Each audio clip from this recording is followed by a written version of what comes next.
Курбанбек кылымдардын мурасы. Курбанбек эпосундагы Курбанбектин коюлган эстелик. Ассаламу алейкум, урматтуу Багастыруу Кыргызстан каналы. Биз бүгүн Жалал Абад шаарындабыз. Жалал Абад облусундабыз. Бир жума бою буюрса ушул аймактарда болобуз.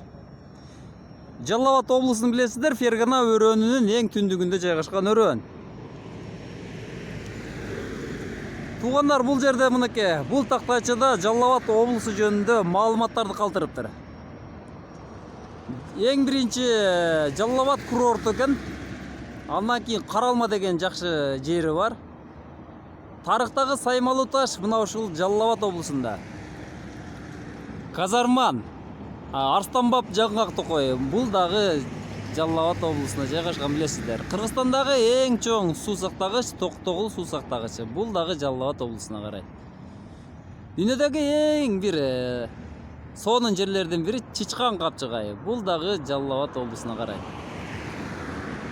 Нарын капчыгайы дагы бул кайсыл район эле? Тогуз-Торо районунда жайгашкан.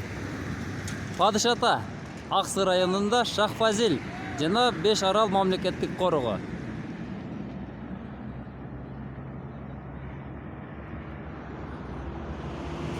Жалал Абад облусунда 8 район бар. Биринчиси Сузак району, экинчиси Базар Коргон, үчүнчүсү бул Нокен району, төртүнчүсү Аксы району, Алабука району, эң четки Чаткал району. Андан кийин Токтогул жана Тогуз-Торо райондору. Мына ушул 8 район